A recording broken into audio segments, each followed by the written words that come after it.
As an avid wrestling fan, trust me when I say I know how difficult it is to get your friends interested in wrestling.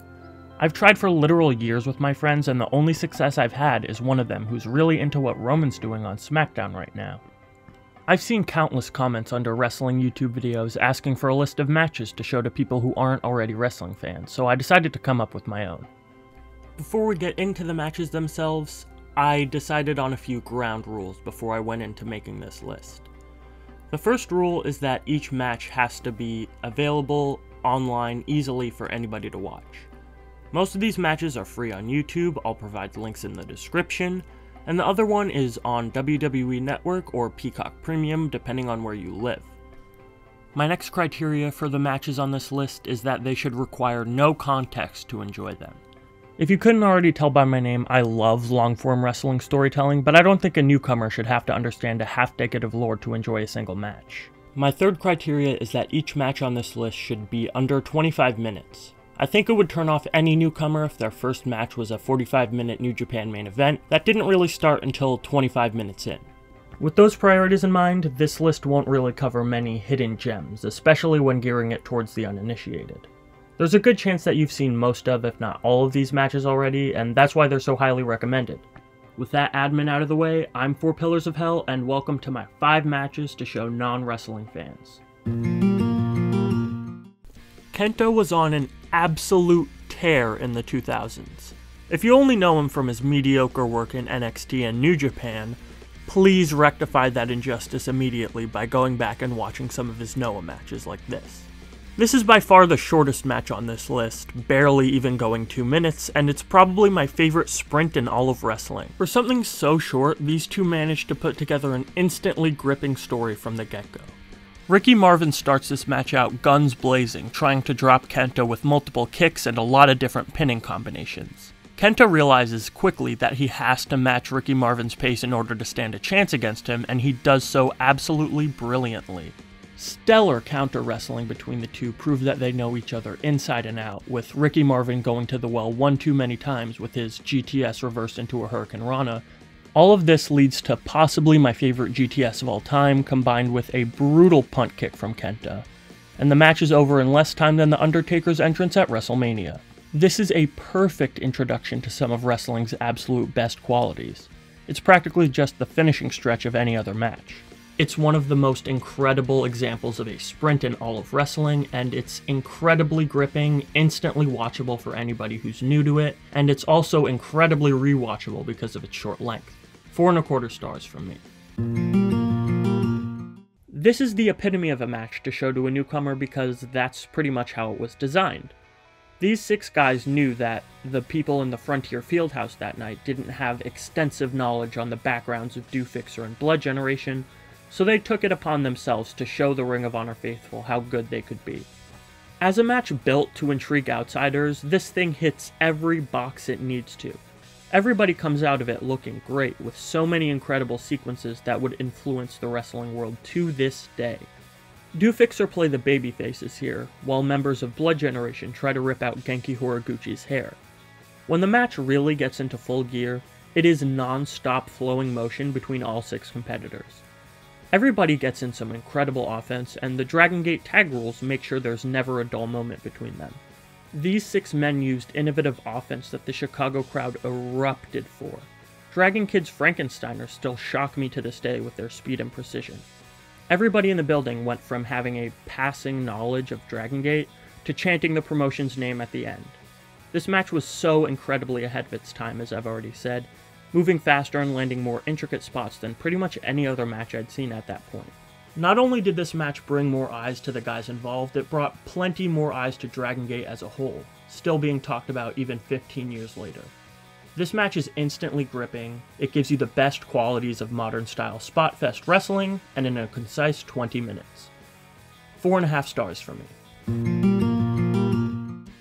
Nearly any matchup involving this pairing of 2 of the best independent wrestlers of the last decade could have worked here, but I decided to choose my favorite of the bunch. The story here is pretty easy to understand, with Zayn as the undersized and overmatched competitor against the brute strength and technical mastery of Cesaro. Commentary puts over how badly Sami Zayn wants to beat Cesaro to earn his respect, but Cesaro is not going to make it easy for him. He targets Zayn's injured left knee throughout most of the opening, landing some sick dragon screw leg whips. Zayn puts on an absolute leg-selling clinic here, buckling under his own weight the way that only he can. Sami's only option for winning this match is through short bursts of high-impact, high-risk offense, which doesn't always pay off for him. That uppercut through the turnbuckle is still my favorite variation of that spot. Cesaro continuously tries to gain the advantage over Sami, but Sami will not stay down. Cesaro grows more desperate and angry as Sami Zayn mounts yet another crowd-popping comeback. One of my favorite qualities of this match is how these two understand the fundamentals of fighting spirit. Sami kicks out of the elevated uppercut at 1 and gets right back up, only to be put down with another elevated uppercut and a neutralizer. Sami Zayn fought with absolutely everything in him, not willing to back down even as his fate was sealed. That quality of fighting spirit has kind of been lost over the years, with most wrestlers just interpreting fighting spirit as no-selling, which it absolutely is not. This gets Sami over even in a crushing loss to the man he wanted the respect of. Sami ultimately gains Cesaro's respect after the match, Cesaro coming back into the ring and embracing Sami as the crowd cheer. Matches like these, matches with a sincere emotional core while two of the greatest wrestlers on the planet get to do what they do best, is what NXT was built around. It's so easy to lose yourself in something like this, where one competitor is doing everything he can to try to gain the respect of the other.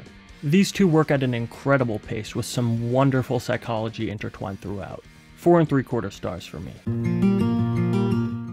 While the last bout we talked about was a more competitive wrestling match with plenty of underdog fire from Zayn, this is a pure David and Goliath story. In 2018, Brock was still a dominating force in the company, and putting him up against the best worker in the company, Daniel Bryan, was bound to make something magical.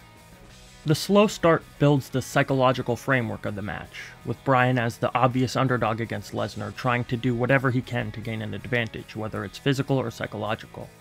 Once Brock catches him, Bryan gives one of the most earnest and concerning selling performances I've ever seen, enough to make even the most steadfast skeptic worry for his health. Heyman's shock on the outside at what Brock was doing to Bryan sells this damage even further. Lesnar's arrogance and refusal to keep Bryan down for the 3 ultimately lead to one of the most satisfying comebacks in wrestling history. Daniel Bryan is the best wrestler in the world at quick comebacks which feel earned and genuine, even against the most overpowered of opponents like Lesnar.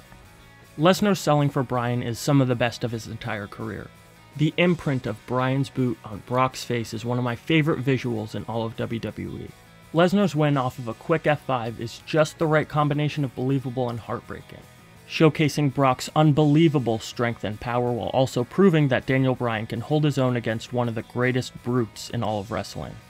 This is by far the most story-based and theatrical match on the list, less concerned with an abundance of moves and more concerned with the emotional core of Bryan getting demolished. As an emotional story, this is some of the best entry-level wrestling you'll ever see. 4.5 stars. I saved the best for last. I plan on going into immense detail on my adoration for this at a later date, so I'll keep it relatively brief here. Kento Kobashi coming to Ring of Honor was such a big deal because even later in his career, he was still one of the best wrestlers on the planet. Samoa Joe in 2005 was a perfect opponent for Kobashi, a clear scholar of the King's Road style and possibly the best independent wrestler in the world. This small arena right next to the Hammerstein Ballroom is nothing but grateful to see these two battle. Joe and Kobashi told the simple yet effective story of the younger upstart testing himself against one of the all-time legends. Joe more than holds his own against Kobashi, putting in one of the best performances of his life. Joe's callbacks to Kobashi's former opponents are masterfully done, peppering his opponent with Kawada kicks and even a dangerous backdrop. This only further fires up Kobashi to land some of his legendary offense that the 800 people in attendance scream their heads off for. Although Joe doesn't come out of the match with the win, he comes out with credibility smattered across his chest in big bloody welts. Kento Kobashi gives so much to Samoa Joe with this performance here, selling Joe's offense exceptionally, as one can expect from the bestseller of all time.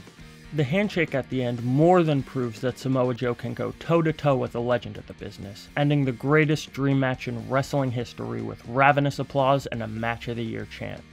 Rob from the amazing Stardom cast, whose links I've put in the description, put it perfectly when he said this in his Podmania review of the match.